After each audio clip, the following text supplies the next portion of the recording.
Hi everyone, a very good morning to all of you. स्वागत है आप सभी का ऑलिव बोर्ड में। और आज से हम स्टार्ट करने जा रहे हैं हमारे करंट अफेयर की इस सीरीज को आपके सभी राजस्थान के एग्जाम्स के लिए। और खासकर यहाँ पे फोकस आपके जो आने वाले एग्जाम है आरएएस पटवारी और बाकी सब एग्जाम्स है उनके लिए यहाँ पे हमारा प्राइम फोकस रहेगा।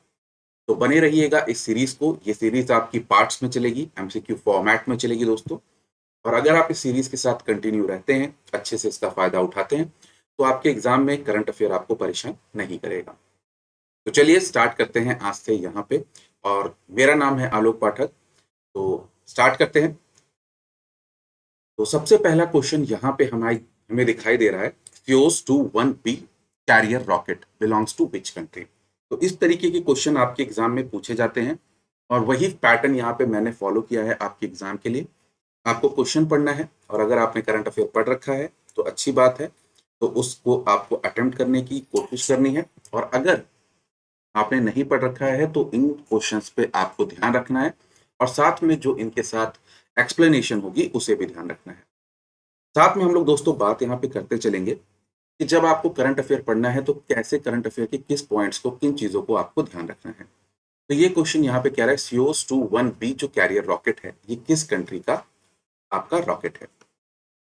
तो जैसे दोस्तों आप लोग जानते हैं इंडिया में हम लोग क्या इस्तेमाल करते हैं, PSLV और GSLV। ठीक है, तो ये हमारे रॉकेट्स हैं सैटेलाइट लॉन्चिंग के लिए। तो उसी तरीके से हर एक कंट्री के अपने ही रॉकेट्स हैं, उनके अपने नाम हैं। तो इस तरीके के क्वेश्चन आपसे एग्जाम्स में पूछे जाते हैं। तो ये आप अपने static portion science and tech का भी कह सकते हैं, या फिर आप इसको साफ तौर पे करंट अफेयर से कह सकते हैं। तो जो भी अगर आपको कोई सैटेलाइट लॉन्च कभी भी देखने को मिले तो हम यहाँ पे अपने करंट अफेयर को सिर्फ पढ़ेंगे नहीं, उसे जानेंगे भी, समझेंगे भी कि उसमें हमें क्या चीज़ों को ध्यान रखना होता है। तो अगर कोई सैटेलाइट यहाँ पे लॉन्च की जा रही है तो हमें ध्यान रखना होता है कि वो सैटेलाइट कौन सी है और साथ में कैरियर रॉकेट कौन सा है, उसका नाम क्या है और वो किस नेशन, किस कंट्री से बिलोंग करती है। ठीक है, और साथ में उसका डेस्टिनेशन। ठीक है, अगर वो कोई स्पेस मिशन है या फिर वो कोई भी सैटेलाइट है तो उसका मेन काम क्या रहेगा। तो ये सब कुछ बातें हमें ध्यान रखनी होती हैं। तो पहला क्वेश्चन यहाँ पे कह रहा है, सीओस टू 1B कैरियर रॉकेट जो है ये किस कंट्री को बिलोंग करता है। तो दोस्तों यहाँ पे करेक्ट आंसर हो जाएगा इसका रशिया, क्या हो जाएगा, रूस। ठीक है, देखते हैं। तो रशिया ने यहाँ पे एक सैटेलाइट को लॉन्च किया था जिसका नाम है आर्कटिक। किसके लिए, आर्कटिक मॉनिटरिंग के लिए। तो आर्कटिक रीजन जो है पृथ्वी का, ये आर्कटिक क्षेत्र जो है पृथ्वी का, यहाँ पे इस रीजन की मॉनिटरिंग के लिए पहली सैटेलाइट, फर्स्ट सैटेलाइट जो है रशिया ने लॉन्च की। ठीक है, तो अब आपको यहाँ पे कुछ पॉइंट्स हैं जो ध्यान रखना है। जैसे इंडिया की स्पेस एजेंसी है उसका नाम है इसरो, यहाँ की स्पेस एजेंसी है उसका नाम है रॉसोकॉम्स। ठीक है, रॉस्कोमॉस। ठीक है, तो ये ध्यान रखेंगे नाम किसका है, रशिया से ही थोड़ा रिलेटेड नाम है, तो रशियन स्पेस एजेंसी का है। इनका जो कैरियर रॉकेट जो इस सैटेलाइट को लेके गया उसका नाम है सीओस टू 1B कैरियर रॉकेट। क्या नाम है, सीओस टू 1B कैरियर रॉकेट। ठीक है, और इसमें जो सैटेलाइट थी वो कौन थी, आर्तिका एम। तो आपको ध्यान रखना है आर्तिका एम जो सैटेलाइट है ये भी किसकी है, इस तरीके से भी क्वेश्चन आपसे पूछा जा सकता है। तो आर्तिका एम सैटेलाइट किसकी है, आपकी रशिया की सैटेलाइट है। वेरी इंपॉर्टेंट पॉइंट, बहुत ज्यादा इंपॉर्टेंट है। इसे लॉन्च कहां से किया गया, तो बाइकानूर से किया गया है। बाइकानूर कैस्मोड्रोम जो है आपका कजाकिस्तान में, जहां से लॉन्च किया गया है। ठीक है, तो अभी भी रशिया इसका कजाकिस्तान में जो ये आपका सैटेलाइट लॉन्चिंग स्टेशन है इसका इस्तेमाल करता है। इंडिया की भी पहले शुरुआती सैटेलाइट यहीं से लॉन्च की जाती थी। ठीक है, आर्थिका एम, जब हम रशिया से मदद लेके अपनी सैटेलाइट लॉन्चिंग को किया करते थे। तो ध्यान रखना है आपको, अगर पूछा जाए बैकानूर कॉस्मोड्रोम कहाँ पे है, तो कजाकिस्तान में है। ठीक है, कौन सी सैटेलाइट लॉन्च की गई, आर्थिका एम सैटेलाइट लॉन्च की गई। किस रॉकेट पे, सीओस टू 1B रॉकेट पे। कौन सी एजेंसी है रशिया की, रॉसकॉम एजेंसी है। और ये किस रीजन की मॉनिटरिंग करेगी, ये भी आपको ध्यान रखना है, आर्कटिक रीजन जो है पृथ्वी का उसकी मॉनिटरिंग करेगी। तो आपको मालूम है जो आर्कटिक रीजन है पृथ्वी का, यहाँ पे अगर हम देखें तो यहाँ पे अभी क्या हो रहा है, बहुत ज्यादा आइस जो है फास्ट तरीके से मेल्ट हो रही है। अब जब ये आइस बहुत ज्यादा तरीके से मेल्ट होगी तो इसी को अच्छे से स्टडी करने के लिए पूरा क्लाइमेट चेंज जो होगा, जिससे पोलर बियर जो हैं उनकी यहाँ पे पॉपुलेशन खत्म होने के चांसेस हैं। बहुत सारी ऐसे स्पीशीज हैं जो इसके साथ खत्म हो जाएंगी। तो इन सब स्टडीज को यहाँ पे ये सैटेलाइट कंडक्ट करेगी। चलिए नेक्स्ट अगला क्वेश्चन आ रहा है। तो इस क्वेश्चन को आप आर्ट एंड कल्चर से रिलेट कर सकते हैं। ठीक है, चलिए तो यहाँ पे पूछा है, रिसेंटली बिहार का एक ट्रेडिशनल टॉय है कन्या पुत्री। ठीक है, बिहार का एक ट्रेडिशनल टॉय है कन्या पुत्री, और इसे यहाँ पे इंडियन टॉय फेयर में दिखाया गया था। तो आपसे पूछ रहा है यहाँ पे ये किस डिस्ट्रिक्ट से बिलोंग करता है। ठीक है, किस डिस्ट्रिक्ट से बिलोंग करता है। एज सच ध्यान रखिएगा कि अगर आप जैसे राजस्थान की तैयारी कर रहे हैं तो यहाँ पे फोकस वो आपका किस पे रखेगा कि कन्या पुत्री जो है ये कहाँ का ट्रेडिशनल क्या है, टॉय है। ठीक है, कन्या पुत्री कहाँ का ट्रेडिशनल टॉय है, ये आपसे मेनली पूछा जाएगा। बट अगर क्वेश्चन को और ज्यादा उसे स्पेसिफिक करना होगा, क्योंकि एक जगह की फेमस है। ठीक है, जैसे हमारे जीआई टैग फेमस होते हैं, वैसे ही ये इस किसी डिस्ट्रिक्ट से फेमस है, जगह से फेमस है। तो चंपारण, पटना, मुजफ्फरपुर या सोनपुर, इस जगह का ट्रेडिशनल टॉय है आपका कन्या पुत्री। चलिए तो देखते हैं यहाँ पे करेक्ट आंसर क्या है। करेक्ट आंसर हो जाएगा दोस्तों यहाँ पे चंपारण। क्या हो जाएगा, चंपारण जो है इसका यहाँ पे ये ट्रेडिशनल टॉय है। तो यहाँ पे कन्या पुत्री जो बिहार का चंपारण डिस्ट्रिक्ट का एक ट्रेडिशनल टॉय है, यहाँ पे आप देख सकते हैं इस तरीके से है ट्रेडिशनल टॉय ये आपका। इसे यहाँ पे क्या किया गया है, डिस्प्ले किया गया है इंडियन टॉय फेयर में, इंडिया टॉय फेयर में इसे यहाँ पे दिखाया गया है। ठीक है, चलिए नेक्स्ट आगे बात करते हैं अतुकुल पोंगल फेस्टिवल। तो ये अतुकुल पोंगल फेस्टिवल जो है आपका कहाँ पे बनाया जाता है, ये आपको बताना है। तो अब अगर आप यहाँ पे सोचेंगे कि ऐसे टॉय फेयर्स में इनको दिखाने का, ये टॉय फेयर की जरूरत क्या है और ये कन्या पुत्री जैसे को क्यों यहाँ पे शोकेस किया जाता है। देखिए आप ध्यान रखिएगा कि इंडिया में जो टॉय मार्केट है वो बहुत बड़ी है, और ये जो टॉय मार्केट में मैक्सिमम जो टॉय इंडिया यूज करता है, इंडिया में जो बीच खरीदे जाते हैं वो सारे के सारे मैक्सिमम क्या है, इम्पोर्टेड हैं। तो इनके इंपोर्ट में बहुत ज्यादा हमारा जो रेवेन्यू होता है, फॉरेन एक्सचेंज होता है, वो यहाँ पे बर्बाद हो जाता है। और अगर हम यहाँ पे ट्रेडिशनल टॉयज को क्या करेंगे, प्रमोट करेंगे, तो ट्रेडिशनल इंडस्ट्रीज जो हैं वो हमारी ग्रो करेंगी, और जो हमारे जो भी आर्किटेक्ट, जो भी हमारे यहाँ पे हैंडीक्राफ्ट्स हैं, ठीक है, वो यहाँ पे बढ़ेंगे, और जो भी इनको बनाते हैं उनको यहाँ पे इनकम प्रोवाइड होगी। और हमें मालूम है मैक्सिमम ये लोग कहाँ पे हैं, रूरल एरियाज में, ग्रामीण क्षेत्रों में हैं, और यहाँ पे इन्हें एक एक्स्ट्रा इनकम सोर्स मिल जाएगी सिवाय किसके, आपके एग्रीकल्चर के। तो यहाँ पे इनके लिए क्या होगा, काफी ज्यादा बेहतरीन चीजें होंगी, और ये अपनी लाइफ के लिए और इम्पोर्टेंट चीजों में क्या कर पाएंगे, इंप्रूवमेंट कर पाएंगे। ठीक है, चलिए तो बहुत सारा इसका इंपॉर्टेंस है, इसलिए इंडिया अब इसे फोकस कर रहा है। आपको बताना है अतुकुल पोंगल फेस्टिवल कहाँ पे मनाया जाता है। अब ये आपको एज सच दिख रहा है कि आर्ट एंड कल्चर ये स्टैटिक है, आपको लग रहा होगा कि आर्ट एंड कल्चर के पोर्शन में से ये एक क्या है, स्टैटिक टॉपिक यहाँ पे आ रहा है। बट ये ऐसा नहीं है, ये भी आपका करंट अफेयर से लिंक है, क्योंकि बहुत सारी चीजें ऐसी होती हैं जो स्टैटिक जीके की आपकी कहाँ पे पूछी जाती हैं, आपके करंट अफेयर से पूछी जाती हैं। तो चलिए देखते हैं अतुकुल पोंगल फेस्टिवल जो है आपका ये कहाँ पे बनाया जाता है। तो ये कहाँ पे बनता है, आपका केरला में बनता है। ध्यान रखेंगे कहाँ पे, केरला में बनता है आपका अतुकुल पोंगल फेस्टिवल। ठीक है, तो असल में यहाँ पे हुआ क्या है, केरला में जो आपके यहाँ पे अतुकुल पोंगल फेस्टिवल है, पहली चीज ध्यान रखेंगे इसका गिनीज वर्ल्ड रिकॉर्ड में नाम है। वुमेन की सबसे बड़ी लार्जेस्ट गैदरिंग है ये, बहुत ज्यादा डिवोटीज यहाँ पे आते हैं। ठीक है, ठीक है, और यहाँ पे मेन अभी फाइनल किया गया था कि कोविड-19 के चलते यहाँ पे ये कहा गया कि आप इस फेस्टिवल को अपने घरों से बनाएं। ठीक है, अपने घरों से बनाएं। तो ध्यान रखना है यहाँ पे जो टेम्पल है उसका नाम क्या है, अतुकुल भगवतई टेम्पल। तो आपसे पूछा जा सकता है अतुकुल भगवतई टेम्पल कहाँ पे है, तो ये आपका कहाँ पे है, केरला में है, तिरुवनंतपुरम में। ठीक है, बहुत बड़ी वुमेन की गैदरिंग होती है पूरे वर्ल्ड में। ठीक है, लार्जेस्ट गैदरिंग है पूरे वर्ल्ड में वुमेन की। चलिए नेक्स्ट क्वेश्चन आ रहा है यहाँ पे। तो ये आपका इकोलॉजी एंड एनवायरनमेंट से आप इसे लिंक कर सकते हैं, कंजर्वेशन से लिंक कर सकते हैं कि रिसेंटली यहाँ पे क्या हुआ है, एक आपकी कंपनी है उसने पर्सनल कंप्यूटर्स बनाए हैं from plastic waste in ocean. तो एक कंपनी है और ये आप अभी भी जाके देख सकते हैं, फ्लिपकार्ट पे जाएंगे तो ये कंपनी के अगर आप लैपटॉप देखेंगे तो फ्लिपकार्ट अमेजोन पे जाके तो वहां पे उन पे साफ तौर पे लिखा है made from made from ocean plastic. Even लिखा हुआ है ये ओशन प्लास्टिक, ये साफ तौर पे यहाँ पे लिखा हुआ है। तो यहाँ पे किस कंपनी ने यहाँ पे पर्सनल कंप्यूटर्स को प्लास्टिक वेस्ट जो ओशन में है उससे बनाने की यहाँ पे शुरुआत की है, मतलब बनाया है, ठीक है। तो HCL, HP, LG या सैमसंग। चलिए, तो करेक्ट आंसर यहाँ पे क्या है आपका HP जो है, ये आपका सही जवाब है। HP ने यहाँ पे इसे किया है। समझते हैं बात यहाँ पे थोड़ी सी इस चीज को अच्छे से। देखिए, ओशन में क्या है, बहुत ज्यादा क्वांटिटी में हम लोग प्लास्टिक को डालते हैं, किसी ना किसी वजह से ओशन में प्लास्टिक पहुंच जाता है। अब ये प्लास्टिक है नॉन बायोडिग्रेडेबल है, नॉन बायोडिग्रेडेबल है, ठीक है। अब ये डिग्रेड होगा ही नहीं, तो आम बात है ये ओशन में वैसे का वैसा ही रह जाएगा।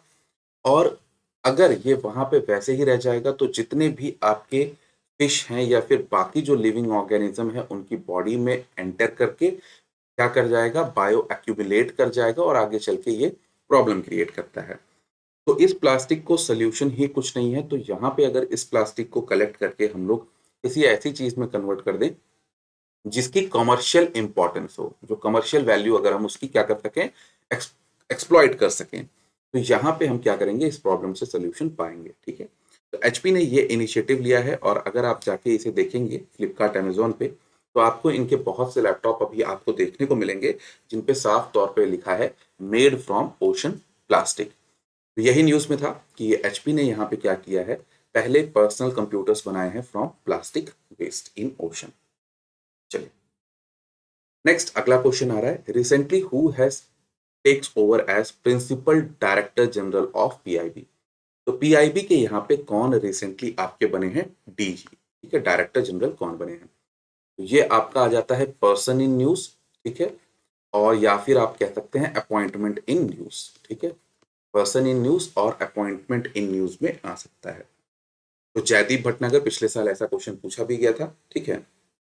जयदीप भटनागर, अजय माथुर, SN श्रीनिवासन या राजदीप सोलंकी, इन्हें यहाँ पे क्या नियुक्त किया गया है, PIB के नए डायरेक्टर जनरल के तौर पर नियुक्ति की गई है।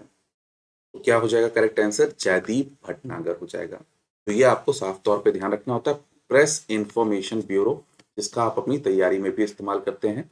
और इस पे क्या है, गवर्नमेंट की जितनी भी आपकी मिनिस्ट्री है, ठीक है, उन सभी की क्या है, सारी की सारी जो भी रिलेटेड इनिशिएटिव्स होते हैं, न्यूज होती है मिनिस्ट्री से रिलेटेड, वो सारी आपको यहाँ पे PIB पे मिलती है। तो आप जाके क्या कर सकते हैं, PIB की साइट को देख सकते हैं और हर एक मिनिस्ट्री रोज क्या काम कर रही है, किस तरीके से कर रही है, वो सारी चीजें आपको यहाँ पे नई नई इंफॉर्मेशन आपको प्रोवाइड होती हैं, ठीक है। चलिए, तो यही न्यूज थी, जयदीप भटनागर जी को क्या किया गया है, प्रिंसिपल डायरेक्टर जनरल इसका नियुक्त किया गया है PIB।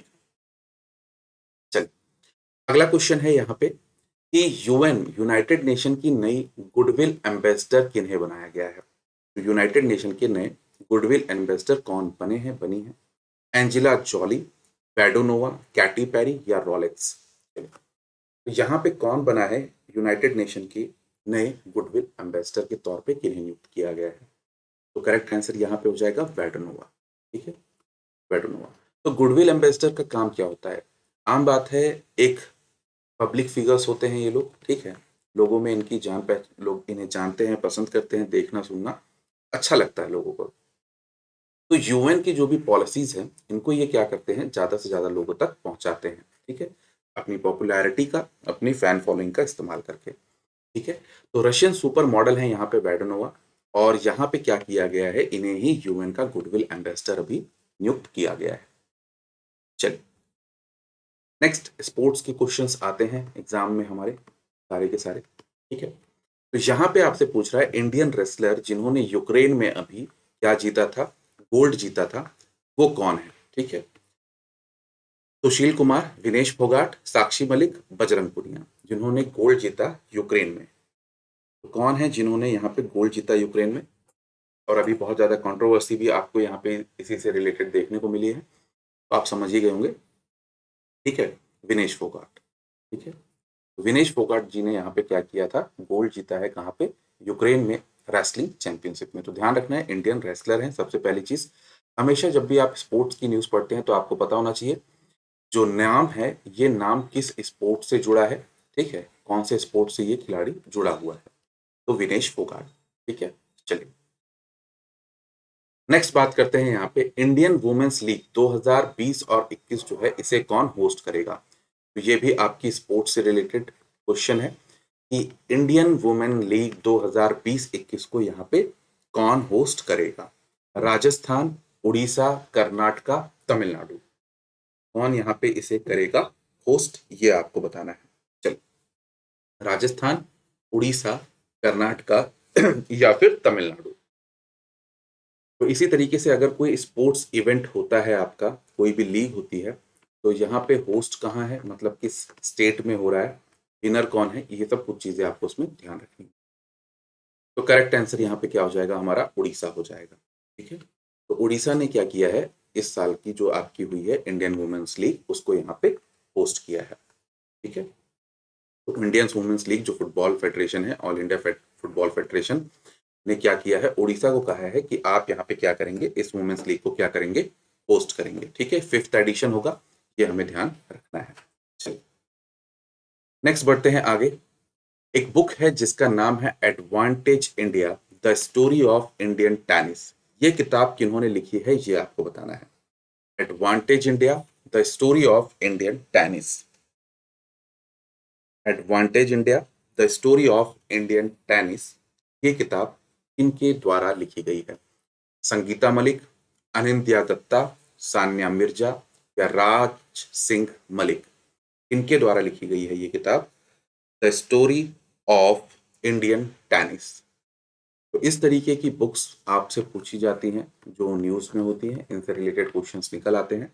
तो करेक्ट आंसर क्या होगा, अनिंद्या दत्ता। करेक्ट आंसर क्या है यहाँ पे, अनिंद्या दत्ता। तो इन्होंने यहाँ पे किताब लिखी है the story of Indian tennis. बस इतना ध्यान रखना है और ज्यादा चीजें हमें ध्यान नहीं रखनी है इसमें। नेक्स्ट आ रहा है कुछ इंपॉर्टेंट डेज जो होते हैं इनके ऊपर क्वेश्चंस आते हैं। यहाँ पे कुछ इंपॉर्टेंट डेज जो हैं वो भी हम लोग लेके चलेंगे।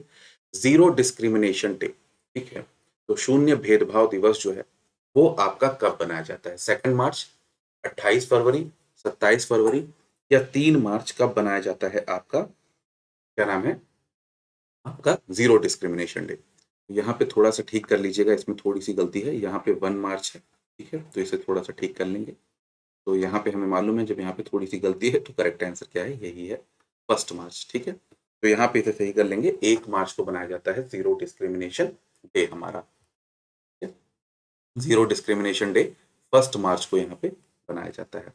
तो हर एक तरीके की इनइक्वालिटी जो है, ठीक है, उसे यहाँ पे खत्म करने की बात की जाती है, भेदभाव को खत्म करने की बात की जाती है।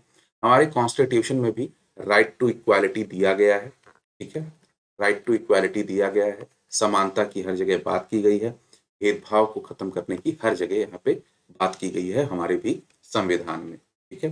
तो अगर आपसे कभी पूछा जाए इसका कोई सोल्यूशन, इक्वालिटी को और ज्यादा प्रमोट करना, तो यहाँ पे आप बता सकते हैं कि जीरो डिस्क्रिमिनेशन डे जो 1 मार्च को बनाया जाता है, इसे हम स्कूल्स में जाके, ठीक है, कॉलेजेस में जाके इसका प्रॉपर सेलिब्रेशन कराया जाए, ताकि स्टूडेंट्स को, लोगों को, ज़्यादा से ज़्यादा पब्लिक को इसके बारे में नॉलेज हो और अवेयरनेस फैले। आखिर ये इंटरनेशनल डेज जो होते हैं, ये जितने भी डेज बनाए जाते हैं, इनका कारण बस यही होता है कि अवेयरनेस क्रिएट करना। क्या करना, अवेयरनेस क्रिएट करना लोगों में, ये इस चीज की इंपॉर्टेंस क्या है, ठीक है। वैसे तो हमेशा ही इंपॉर्टेंस रहती है, बस एक डे के थ्रू क्या होता है, उसे हम थोड़ा और ज्यादा उस दिन फोकस देते हैं। चलिए नेक्स्ट अगला क्वेश्चन आ रहा है, यहाँ पे इम्प्लीमेंटिंग एजेंसी कौन है प्रधानमंत्री जन औषधि परियोजना की। तो प्रधानमंत्री भारतीय जन औषधि परियोजना, तो ये हिंदी में ही लिखा हुआ है, कोई टेंशन की बात नहीं है। इसकी इम्प्लीमेंटिंग एजेंसी कौन है, इसे इम्प्लीमेंट कौन करता है, bureau of pharma, ministry of home affairs, AIIMS या नीति आयोग, कौन यहाँ पे इस जो स्कीम है इसे इम्प्लीमेंट करता है, bureau of pharma, ministry of home affairs, AIIMS या नीति आयोग। तो यहाँ पे आम बात है, थोड़ा सा तो हमें देखने को मिल ही गया है कि इसे ब्यूरो ऑफ फार्मा ही कर रहा होगा, कौन कर रहा होगा? Bureau of pharma. ठीक है, तो ब्यूरो ऑफ फार्मा क्या है? एक पीएसयू है गवर्नमेंट की। ठीक है, और ध्यान रखिएगा बहुत इंपॉर्टेंट है, 3 तारीख को, 3 तारीख को, ठीक है, क्या नाम है, जन औषधि दिवस को सेलिब्रेट किया जाता है। 3 मार्च को क्या किया जाता है? सेलिब्रेट किया जाता है, और इसे 1 मार्च से 7 मार्च तक के बीच में बनाया जाता है। ठीक है, अब यहाँ पे समझिए क्या होता है जन औषधि। तो यहाँ पे क्या है, इसमें बात की जाती है सस्ती दवाएं जो होती हैं आपकी, ठीक है, वो यहाँ पे इन केंद्रों से लोगों को आराम से दी जाती हैं। इसलिए ये केंद्र बनाए गए थे कि लोग यहाँ पे जाके जेनेरिक मेडिसिन जो है, ठीक है, इनको यहाँ पे आराम से इजी तरीके से सस्ते में ले सकें। जेनेरिक मेडिसिन वो मेडिसिन होती है जो किसी एक बहुत महंगी दवाई का क्या है, एक वर्जन होता है। थोड़ी सी इफिशियंसी हल्की सी कम हो सकती है, बट यहाँ पे जो इनका रेट होता है वो काफी कम होता है। तो ये इसमें सबसे बड़ा फायदा है। ठीक है, तो ये आपको ध्यान रखना है। नेक्स्ट बात करते हैं, तो 3 मार्च को जन औषधि दिवस बनाया जाता है, ये ध्यान रखिएगा। नेक्स्ट यहाँ पे कह रहा है किन्हें यहाँ पे इंडियन हाई कमिश्नर नियुक्त किया गया है ऑस्ट्रेलिया के। तो एज सच पूरी दुनिया में इतने देश हैं, सबके हाई कमिश्नर नहीं याद करते बैठने हैं कि हम सबके हाई कमिश्नर याद करते रहें। बट हाँ, करंट अफेयर में जो रिसेंटली हुआ है 1 साल के अंदर, कितने ही हाई कमिश्नर्स इधर उधर हुए होंगे मेन। ठीक है, छोटी मोटी कंट्रीज के इतने ध्यान नहीं रखने, कुछ बड़ी कंट्रीज हैं उनका ध्यान रखना है जिनका इंडिया के साथ ज़्यादा ट्रेड रिलेशन कुछ ना कुछ चलता रहता है।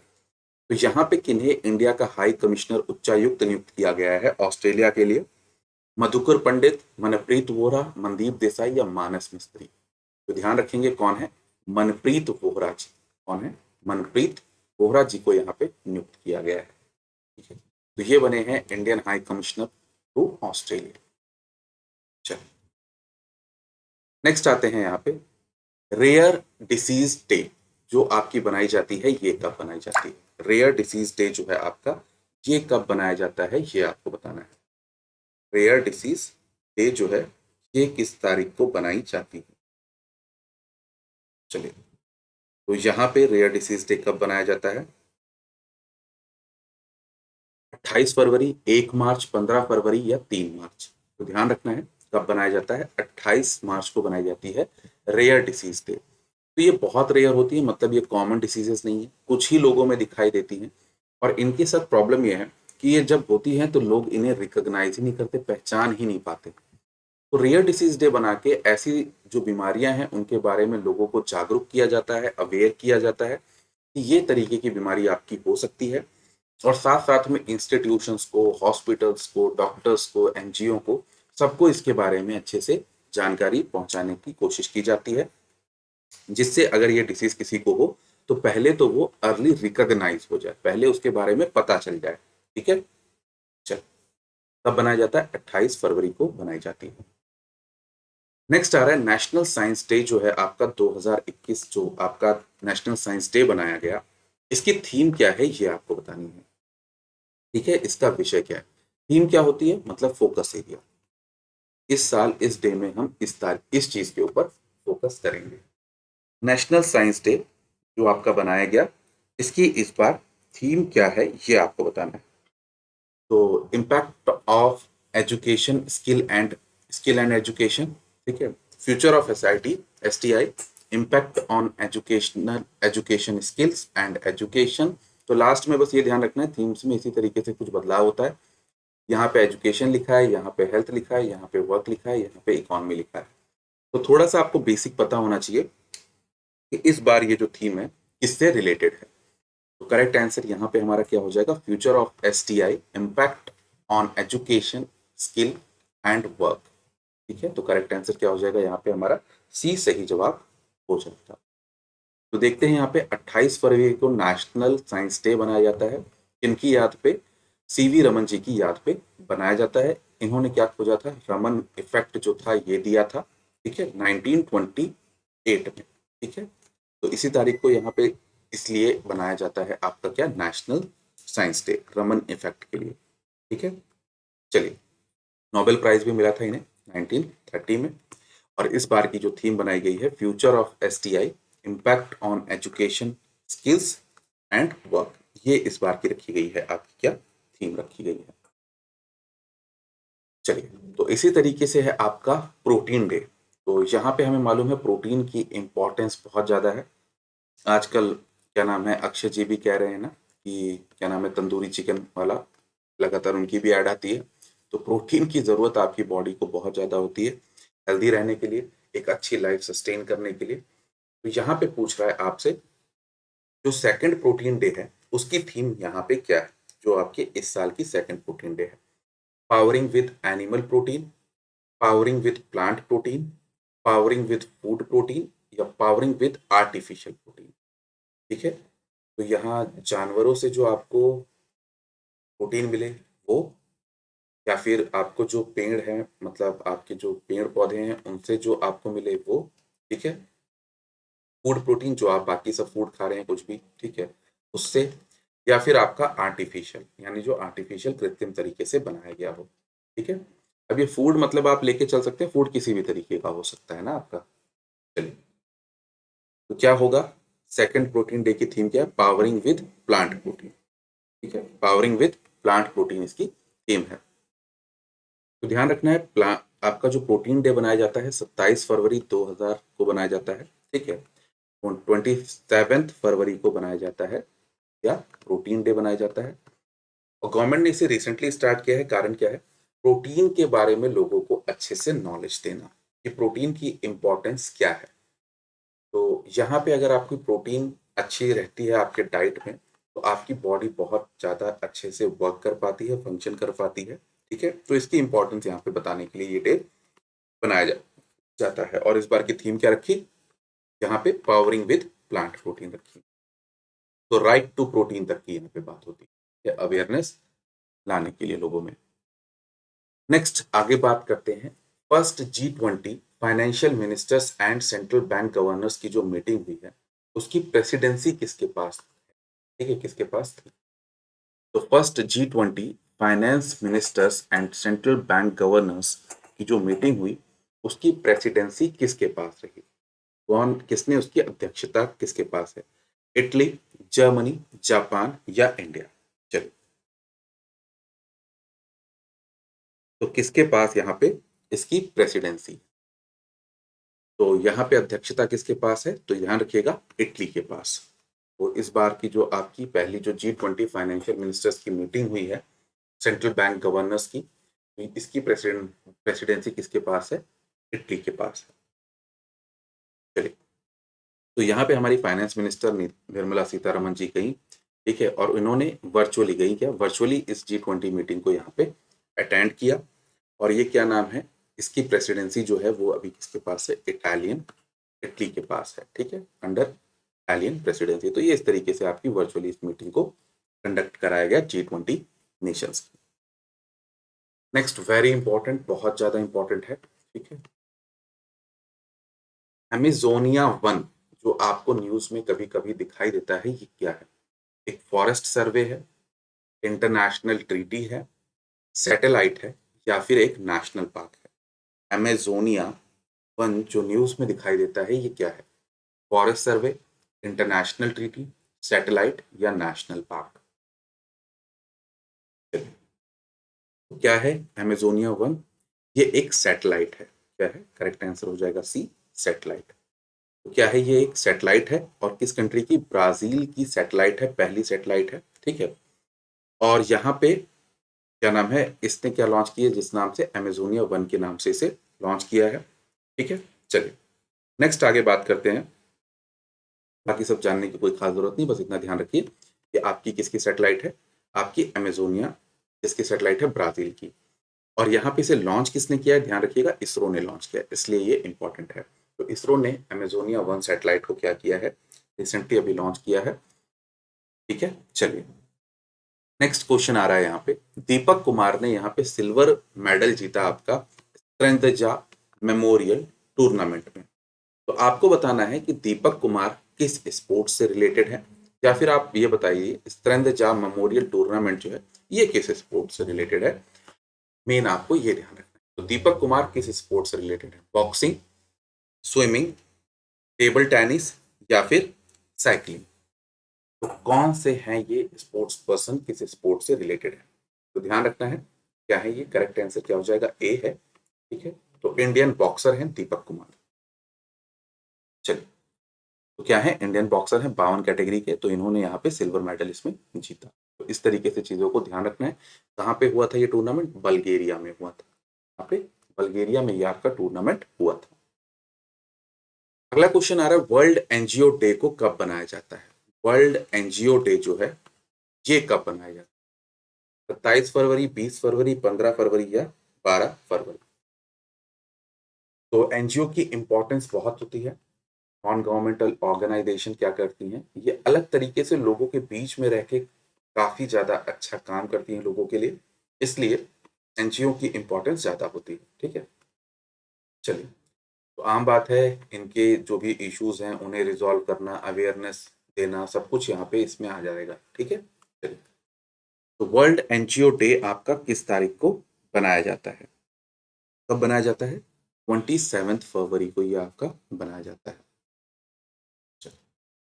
कब बनता है? 27 फरवरी को वर्ल्ड एनजीओ डे आपका बनाया जाता है। नेक्स्ट आगे बात करते हैं। अगला क्वेश्चन ये रहा, किस कंट्री ने यहाँ पे ये कहा है कि उसने पूरी तरीके से पॉवर्टी को अपने देश में खत्म कर दिया है, गरीबी को पूरी तरीके से यहाँ पे उन्मूलित कर दिया है, समाप्त कर दिया है, खत्म कर दिया है? ये किस कंट्री ने कहा है, ये आपको बताना है। जापान, चाइना, नेपाल या रशिया? किस कंट्री ने यहाँ पे डिक्लेयर किया है कि हमने पॉवर्टी को पूरी तरीके से खत्म कर दिया है? चलिए, ध्यान रखेंगे, चाइना ने रिसेंटली यहाँ पे ये डिक्लेयर कर दिया है कि उसने पॉवर्टी को, गरीबी को पूरी तरीके से क्या किया है, समाप्त कर दिया है। ठीक है, क्या है, चाइना ने यहाँ पे रिसेंटली बताया कि उसने क्या किया है, गरीबी को पूरी तरीके से इरेडिकेट कर दिया है, खत्म कर दिया है, और जो 2030 की डेडलाइन थी उससे पहले ही इसे कर दिया है। तो 2030 की डेडलाइन थी, उससे काफी पहले ही इसको कर दिया है। नेक्स्ट क्वेश्चन आ रहा है, नेशनल वाटरवे 2 जो है आपका ब्रह्मपुत्रा पे, इसका स्ट्रेच कहां से कहां तक है, कहां से कहां तक ये फैला हुआ है? नेशनल वाटरवे 2, एज सच ये आपको दिख रहा है ज्योग्राफी स्टैटिक क्वेश्चन, बट ये क्या है, आपके बहुत सारे स्टैटिक के क्वेश्चन होते हैं, वो इस तरीके से पूछे जाते हैं क्योंकि वो करंट अफेयर में कहीं ना कहीं न्यूज में रहे होते हैं। तो फूलबारी से दुबरी है, फिर उसके बाद यहाँ पे सदिया से दुबरी है, दुबरी से वाराणसी है, या सदिया से पटना है। ठीक है, चलिए, तो नेशनल वाटरवे 2 का जो स्ट्रेच है आपका ऑन ब्रह्मपुत्रा रिवर, ये कहाँ से कहाँ तक है? तो आपको ध्यान रखना है, सदिया से दुबरी तक है। कहाँ से? सदिया से दुबरी तक है। तो यहाँ पे असल में न्यूज क्या थी कि एक मेमोरेंडम ऑफ अंडरस्टैंडिंग साइन हुआ है Indian waterway authority of India, जो है inland waterway authority of India, और एमओएल के बीच में, एशियन ओशिनिया लिमिटेड के बीच में, लिक्विफाइड नेचुरल गैस को क्या करने के लिए, यहाँ पे एक जगह से दूसरी जगह लेके जाने के लिए। ठीक है, on national waterway number 1 and 2। यही बात है, यहाँ पे क्या किया जाएगा, नेचुरल लिक्विफाइड गैस को यहाँ पे ट्रांसपोर्ट कराया जाएगा। तो नेशनल वाटरवे 1 जो है आपका, वो कहाँ से कहाँ तक है, ध्यान रखेंगे, प्रयागराज से हल्दिया तक है। ठीक है, किस पे? गंगा ब्रह्मपुत्रा हुगली रिवर पे। और नेशनल वाटरवे 2 किस पे है? सदिया से डुबरी तक है, किस पे? ब्रह्मपुत्रा रिवर पे। तो दोस्तों, यहाँ पे आज का जो हमारा सेशन था, करंट अफेयर का पहला पार्ट था, इसे हम आज यहीं पे रखते हैं, खत्म करते हैं। नेक्स्ट पार्ट में इसी तरीके से आपकी ये करंट अफेयर हम लोग कवर करते चलेंगे, और जो भी हमारे आपके अपकमिंग एग्जाम्स आ रहे हैं, इसी एमसीक्यू फॉर्मेट में चीज़ों को डिटेल में समझ के हम लोग कोशिश करेंगे कि एक साल का सारा करंट अफेयर अपने इन्हीं पार्ट्स के थ्रू आपका कवर करा दिया जाए। ठीक है, चलिए, सो यहाँ पे भूले नहीं चैनल को सब्सक्राइब करना, वीडियो को लाइक करना, और ज़्यादा से ज़्यादा हो इस वीडियो को अपने दोस्त यारों के साथ आप ज़रूर शेयर करें। तो thank you, best of luck, take care, मेहनत करते रहें, पढ़ते रहें। जय हिंद, जय भारत, धन्यवाद।